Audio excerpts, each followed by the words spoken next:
मेरे प्यारे दोस्तों, दिल्ली की गौरी चैनल पर आप सभी दोस्तों का स्वागत है। सभी को नमस्कार। आप यदि इस चैनल पर नए हैं तो कृपया मेरे चैनल को सब्सक्राइब, लाइक, शेयर और बेल आइकॉन को जरूर प्रेस कर। आइए चलते हैं एक नई कहानी की ओर। कुएं का पानी, अकबर बीरबल की चतुर कहानी। एक किसान बहुत परेशान था। उसे अपने खेतों को सींचने के लिए पानी की जरूरत थी। इसलिए वो कई दिनों से अपनी जमीन के आसपास किसी कुएं की तलाश कर रहा था। इसी तलाश में वो घूम ही रहा था कि अचानक उसे एक कुआं दिखा। ये कुआं उसके खेतों से बहुत नजदीक था, इसलिए किसान बहुत खुश हुआ। उसने सोचा कि अब उसकी परेशानी खत्म हो गई। ये सोचकर वो खुशी खुशी घर चला गया। अगले दिन वो पानी लेने कुएं पर पहुंचा। जैसे ही उसने कुएं के नजदीक रखी बाल्टी कुएं में डाली, वहां एक आदमी आ धमका।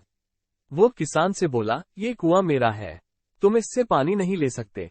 अगर तुम इस कुएं से पानी लेना चाहते हो तो तुम्हें इस कुएं को खरीदना होगा।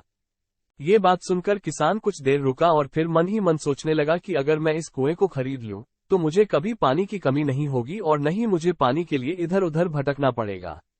फिर क्या था, दोनों के बीच एक रकम तय हुई। किसान के पास उतने पैसे तो थे नहीं, लेकिन वो यह मौका छोड़ना नहीं चाहता था।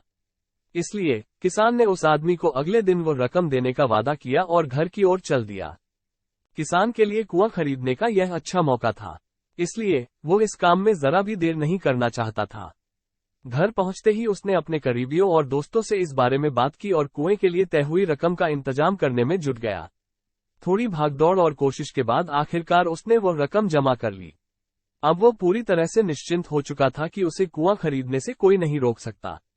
जमा हुए पैसों को लेकर वो फिर घर चल दिया।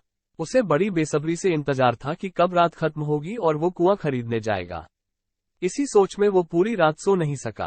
अगले दिन सुबह होते ही वो कुआं खरीदने निकल पड़ा। उस आदमी के घर पहुंच किसान ने उसके हाथ पर पैसे रखे और कुएं को खरीद लिया।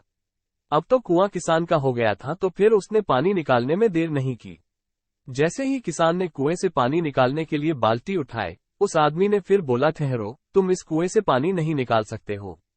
मैंने तुम्हें कुआं बेचा है, कुएं का पानी अभी भी मेरा है। किसान मायूस हो गया और न्याय के लिए राजा के दरबार में शिकायत करने पहुंच गया। मालूम है उस राजा का नाम क्या था? राजा अकबर। राजा अकबर ने उस किसान की पूरी कहानी सुनी और फिर उस आदमी को दरबार में बुलाया जिसने वो कुआं बेचा था। राजा का फरमान सुनते ही वो आदमी भागा भागा दरबार में हाजिर हो गया। राजा ने उससे पूछा, जब तुमने इस किसान को अपना कुआं बेच दिया तो फिर इसे पानी क्यों नहीं लेने दे रहे हो? आदमी बोला, महाराज, मैंने इसे केवल कुआं बेचा था, पानी नहीं। ये बात सुनकर राजा भी सोच में पड़ गए। उन्होंने कहा कि बात तो ये पते की कह रहा है, कुआं बेचा है, पानी तो नहीं। काफी देर सोचने के बाद जब इस समस्या को सुझाने में वह नाकाम हो गए तो उन्होंने बीरबल को बुलाया। बीरबल बहुत ही बुद्धिमान था, इसलिए राजा अकबर किसी भी मामले पर फैसला लेने से पहले उसकी राय जरूर लेते थे। बीरबल ने एक बार फिर दोनों से उनकी समस्या पूछी। पूरी बात जानने के बाद बीरबल ने उस आदमी से कहा, ठीक है, तुमने कुआं बेचा, पानी नहीं। फिर तुम्हारा पानी किसान के कुएं में क्या कर रहा है? कुआं तुम्हारा नहीं है, फौरन अपने पानी को कुएं से बाहर निकालो। बीरबल का इतना कहते ही उस आदमी को समझ आ गया कि अब उसकी चालाकी किसी काम नहीं आने वाली। उसने राजा से फौरन माफी मांगी और माना कि कुएं के साथ उसके पानी पर भी किसान का पूरा अधिकार है। ये देखकर राजा अकबर ने बीरबल की बुद्धिमानी की तारीफ की और कुआं बेचने वाले आदमी पर धोखेबाजी के लिए जुर्माना लगाया। सीख, अपने आप को दूसरे से अधिक चालाक नहीं समझना चाहिए। साथ ही धोखा देने की आदत से भी दूर रहना चाहिए, क्योंकि कोई ऐसा भी हो सकता है जो आपसे भी अधिक बुद्धि का इस्तेमाल करना जानता हो।